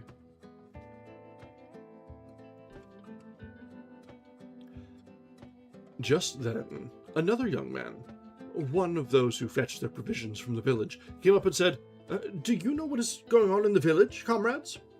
How could we know it?" replied one of them. "Well, then, you must know," continued the young man, "this morning, that famous student shepherd called Chrysostom died, and it is rumored that he died of love for that devil of a village girl, the daughter of Guillermo the Rich, she that wanders about the wolds here in the dress of a shepherdess." You mean Marcella? said one. "Her, I mean," answered the goatherd. "And the best of it is, he has directed in his will that he is to be buried in the fields like a Moor, and at the foot of the rock where the cork tree spring is, because, as the story goes, and they say he himself said so, that was the place where he first saw her. And he also left other directions, which the clergy of the village say should not and must not be obeyed, because they savor of paganism. All which his great friend Ambrosio, the student, he who, like him, also went dressed as a shepherd, replies that everything must be done without any omission, according to the directions left by Chrysostom. And about this, the village is all in commotion. However, report says that, after all, what Ambrosio and all the shepherds his friends desire will be done. And tomorrow, they're coming to bury him with great ceremony, where I said, I am sure it will be something worth seeing. At least, I will not fail to go, and see it even if I knew I should not return to the village tomorrow." "We'll do the same," answered the goatherds, "and cast lots to see who must stay to mind the goats of all." "Thou sayest well, Pedro," said one, "though there will be no need of taking that trouble, for I will stay behind for all, and I don't suppose it is virtue or want of curiosity in me. It is that the splinter that ran into my foot the other day will not let me walk." "For all that, we thank thee," answered Pedro. Don Quixote asked Pedro to tell him who the dead man was, and who the shepherdess, to which Pedro replied that all he knew was that the dead man was a wealthy gentleman, belonging to a village in those mountains, who had been a student at Salamanca for many years, at the end of which he returned to his village with the reputation of being very learned and deeply read. Above all, they said, he was learned in the science of the stars, and what went on yonder in the heavens, and the sun and the moon. For he told us of the kris of the sun and the moon to exact time. "Eclipse it is called, friend, not kris, the darkening of those two luminaries," said Don Quixote. But Pedro, not troubling himself with trifles, went on with his story, saying, also, he foretold that when the year was going to be one of abundance, or sterility. "Sterility, you mean?" said Don Quixote. "Sterility or hostility," answered Pedro. "It is all the same in the end, and I can tell you that by this his father and friends who believed him grew very rich, because they did as he advised them, bidding them sow barley this year, not wheat. This year you may sow pulse and not barley. The next there will be a full oil crop, and the 3 following not a drop will be got." "That science is called astrology," said Don Quixote. I do not know what it is called, replied Pedro, but I know that he knew all this and more besides. But, to make an end, not many months had passed after he returned from Salamanca, when, one day, he appeared dressed as a shepherd, with his crook and sheepskin, having put off the long gown he wore as a scholar.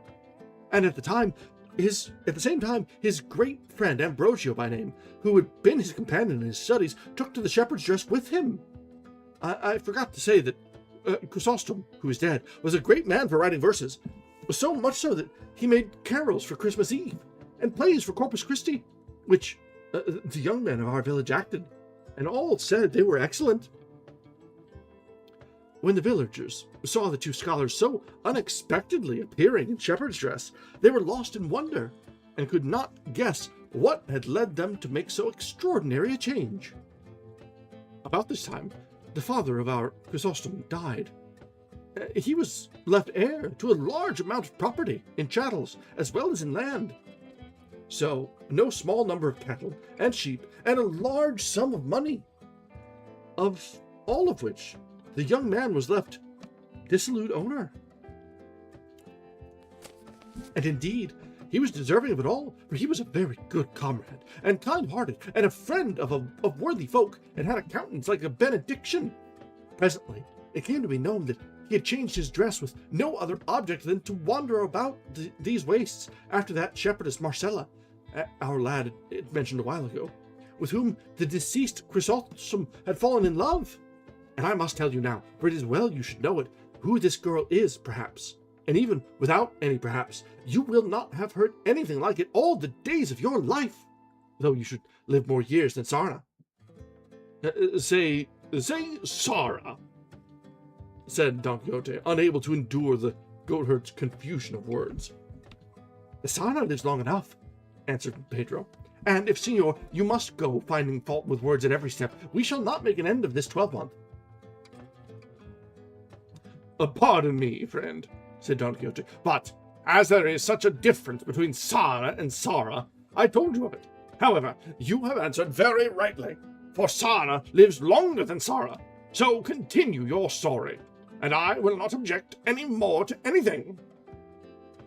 I say then, my dear sir, said the goatherd, that in our village there was a farmer even richer than the father of Chrysostom, who was named Guillermo, and upon whom God bestowed, over and above great wealth, a daughter at whose birth her mother died, the most respected woman there was in this neighborhood.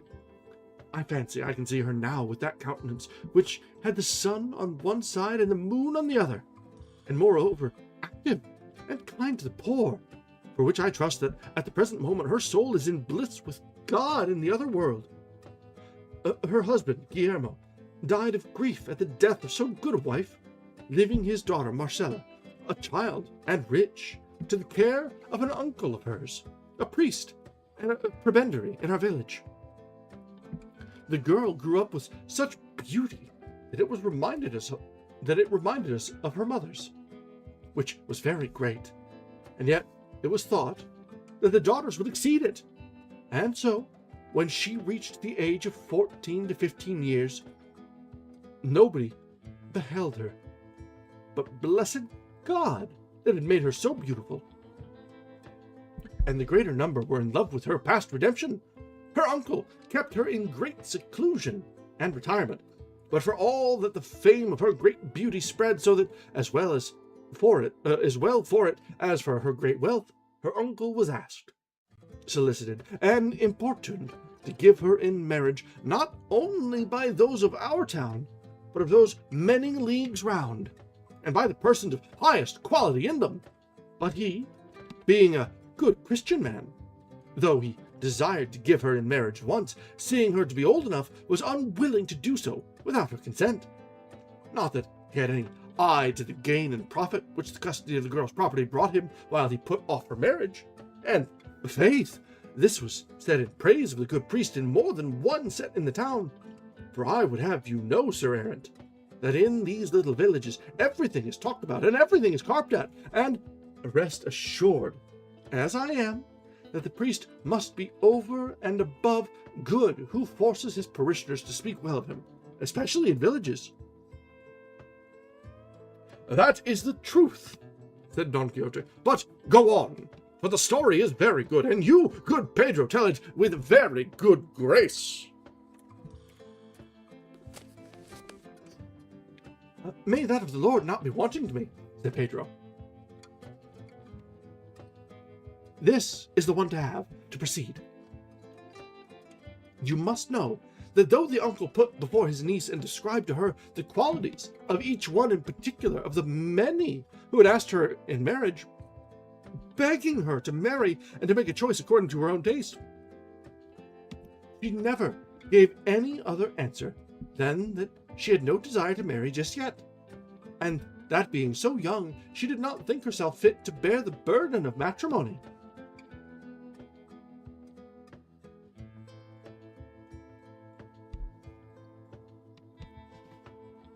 At these, to all appearance, reasonable excuses that she made, her uncle ceased to urge her, and waited till she was somewhat more advanced in age, and could mate herself to her own liking. "For," said he, and he said quite right, "parents are not to settle children in life against their will." But when one least looked for it, lo and behold, one day the demure Marcella makes her appearance turned shepherdess, and in spite of her uncle and all those of the town that strove to dissuade her, took to going afield with the other shepherd lasses of the village, intending her own flock. And so, since she appeared in public, and her beauty came to be seen openly, I could not well tell you how many rich youths, gentlemen, and peasants have adopted the costume of Chrysostom, and go about these fields making love to her. One of these, as has already been said, was our deceased friend, of whom they say that he did not love but adore her.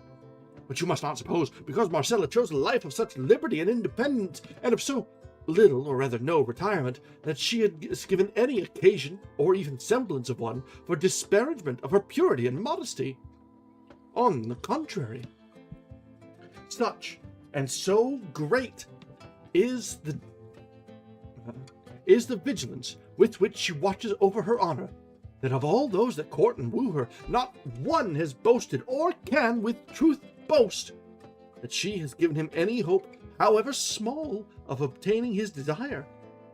For although she does not avoid or shun the society and conversation of the shepherds, and treats them courteously and kindly, should any one of them come to declare his intention to her, though it be one as proper and holy as that of matrimony, she flings him from her like a catapult. And with this kind of disposition, she does more harm in this country than if the plague had got into it. For her affability and her beauty draw on the hearts of those that associate with her to love her and to court her. But her scorn and her frankness bring them to the brink of despair. And so they know not what to say, save to proclaim her aloud cruel and hard-hearted. And so they know not what to say, save to proclaim her aloud cruel and hard-hearted, and other names of the same sort, which well describe the nature of her character. And if you should remain here any time, Signor, you would hear these hills and valleys resounding with the laments of the rejected ones who pursue her. Not far from this, there is a spot where there is a couple of dozen of tall beeches, and there is not one of them but is carved and written on its smooth bark the name of Marcella, and above some, a crown carved on the same tree, as though her lover would say more plainly that Marcella wore and deserved that of all human beauty. Here one shepherd is sighing, there another is lamenting, there love songs are heard, here despairing elegies. One will pass all the hours of the night seated at the foot of some oak or rock, and there, without having closed his weeping eyes, the sun finds him in the morning bemused and bereft of sense, and another, without relief or respite to his sighs, stretched on the burning sand in the full heat of the sultry summer noontide, makes his appeal to the compassionate heavens, and over one and the other, over these and all, the beautiful Marcella triumphs free and careless.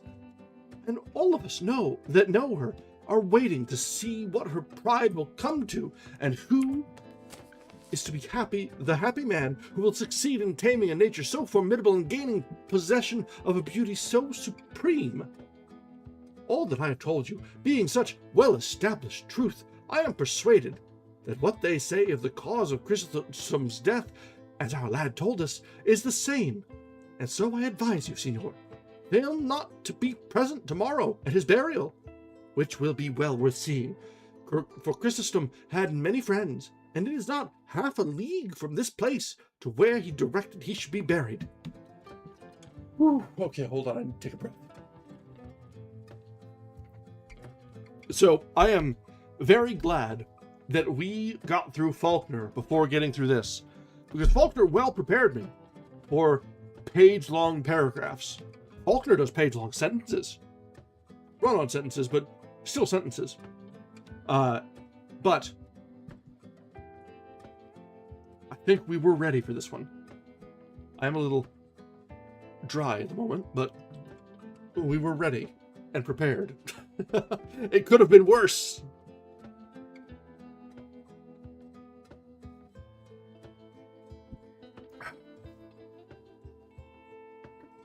All right, let's finish the chapter. There's just this last bit of the page. I will make a point of it, said Don Quixote, and I thank you for the pleasure you have given me by relating so interesting a tale.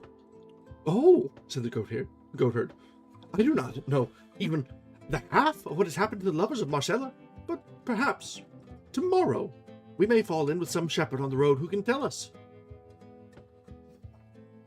And now, it will be well for you to go and sleep under cover, for the night air may hurt your wound, though with the remedy I have applied to you, there is no fear of an untoward result. Sancho Panza, who was wishing the goatherd's loquacity at the devil, on his part, begged his master to go into Pedro's hut to sleep. He did so, and passed all the rest of the night in thinking of his lady Dulcinea, in imitation of the lovers of Marcella. Sancho Panza settled himself between Rocinante and his ass, and slept, not like a lover who had been discarded, but like a man who had been soundly kicked. I don't know. In the picture there, Sancho looks kind of comfy, honestly. So, he might be doing off a little bit better than the rest. Especially considering he probably had about half of a skin of wine. He's probably about 3 sheets to the wind at this point.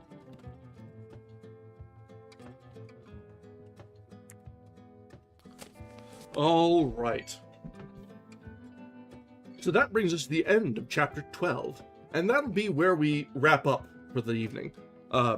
We've got a little bit of time yet. I'm not completely gassed at the moment, but this was a fun night.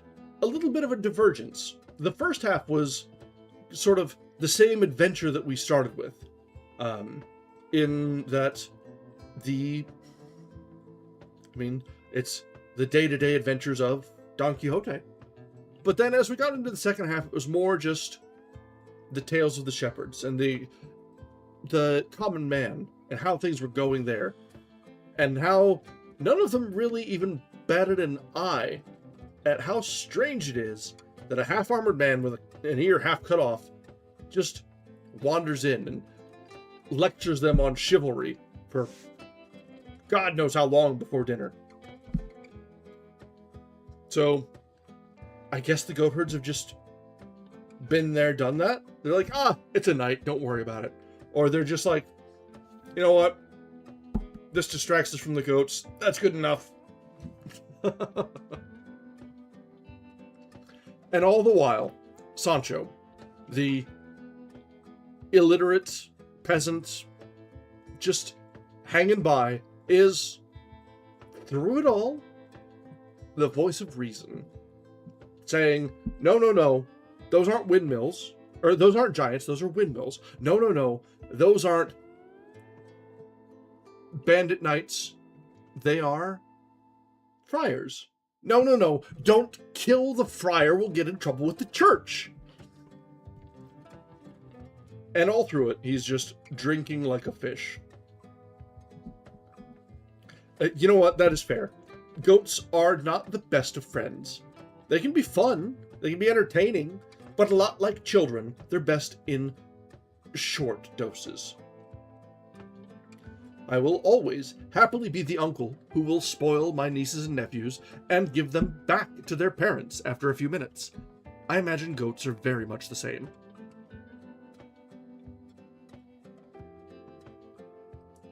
Calm down, Bottle. I'm alright. Oh, even worse. Okay. Okay. Then I'm on the right track. So, very short doses. The sort that you get, like, at a petting zoo. You know what? Explaining things to a child is ambitious. And actually, not only is it ambitious, it is actually probably ill-advised, because you do not know when they start asking you why every time, or they take the lesson and the explanation of just absolutely wrong, and they carry it on. The only salvation is that they'll take the lessons that were learned to their parents and not to you. So maybe it is a little bit more fun.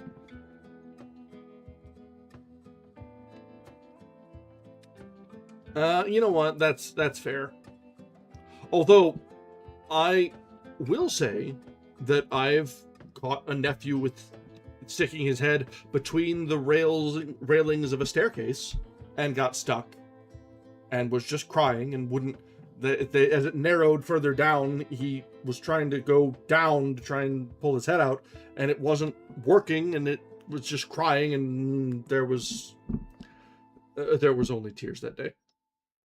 And blood from my eardrums.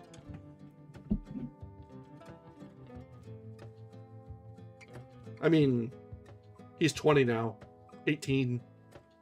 I should hope he's learned. Or at least his head doesn't fit anymore. Probably the latter. Kids are special.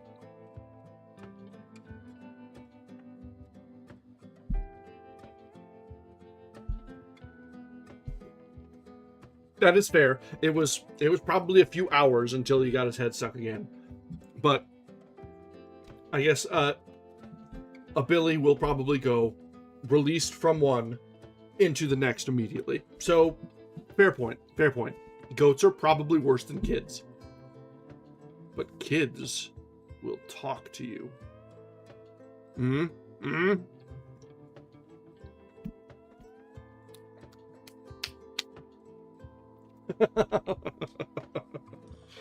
I get you. I get you. Between managing the gaggle of idiots in Discord servers, it can be a challenge. They say it takes a village, and you know what? Sometimes 30 adults in a Discord server constitutes a village.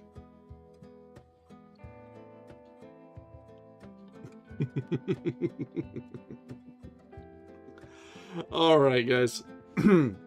We have come up on the end of tonight's reading, and I'm not... man, we can't handle Waffle at all. We've tried.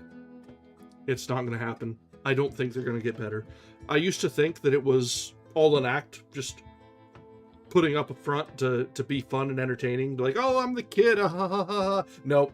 Nope. They're just deranged. And that's on the internet now. And in video. Ha! All right, guys. Let's go ahead and wrap up for the night. I'm not quite at 100%, or I would continue yapping, but I'm starting to feel a little bit of a hankering for a bag of Ricola. So we'll go ahead and call this an evening. As always, I thank you very much for joining us.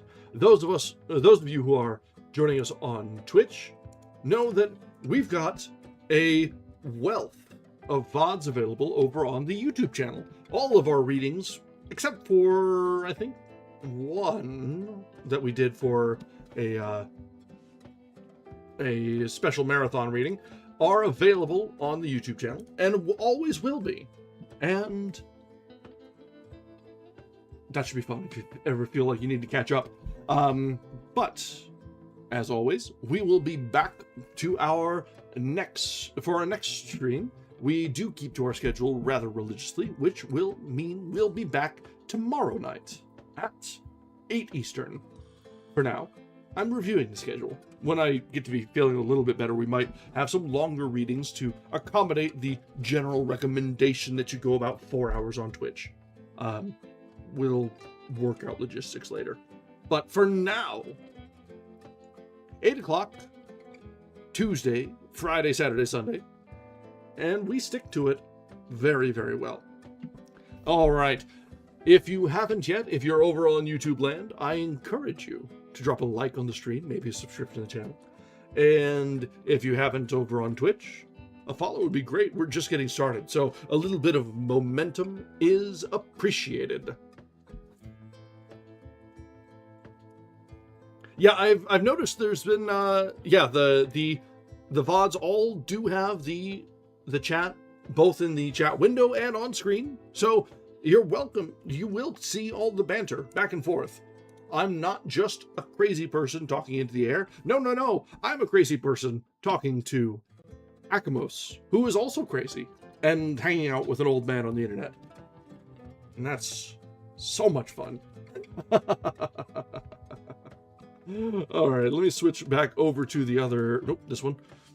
And let's go ahead and see if we can get, I haven't used that hashtag in a while, the Old Men's Book Club. Let's go ahead. Yes, older man on the internet for real. There's a reason I tagged my streams on Twitch with Manhag. All right, let's go ahead and see if I can get the raid to work tonight. And it may just be that there's not enough people around, but we will try, damn it. Let's see. So, same category.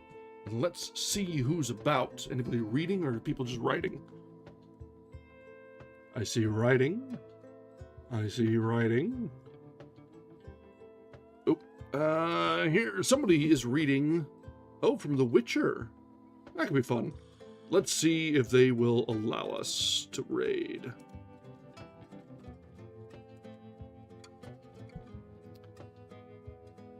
So, let's see if it works. No, it does not allow us to raid. It may not like that we only have a few... Well, we've got 5. Well, let's try it again. Let's find somebody else. It may not like that I'm multi-streaming. That could be the problem. I'm still new with this Twitch thing, but we will try.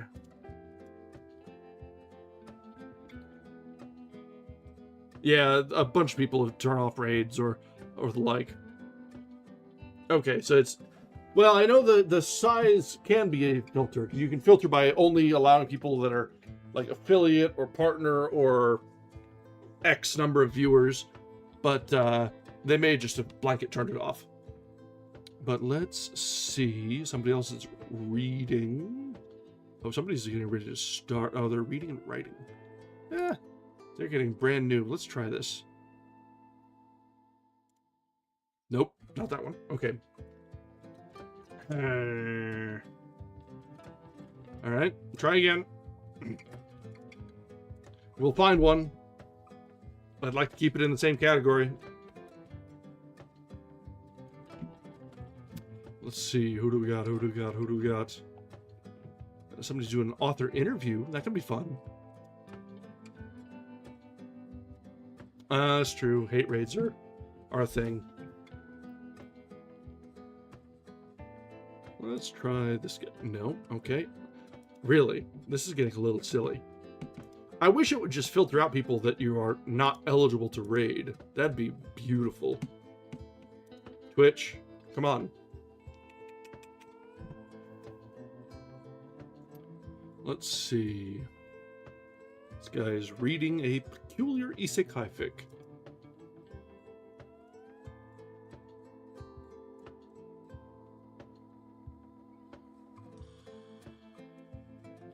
Nope. Okay, this is getting very silly.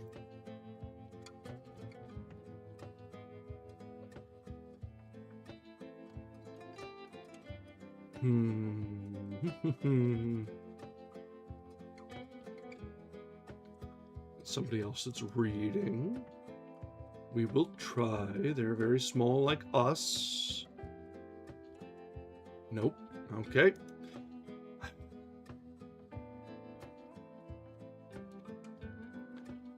I'm trying to engage with this whole Twitch dynamic, but it is not making it easy.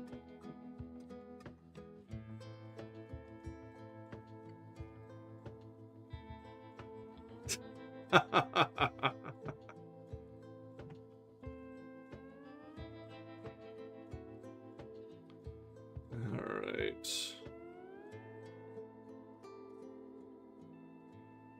Well.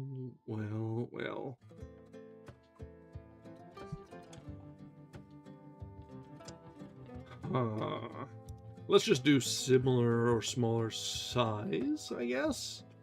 Not filter by same category. Go from there.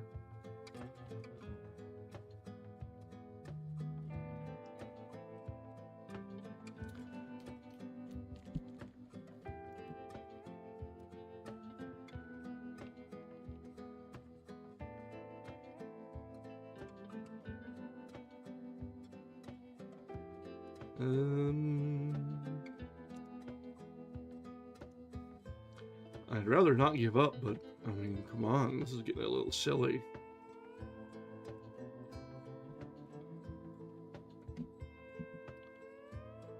Yeah, this is an author.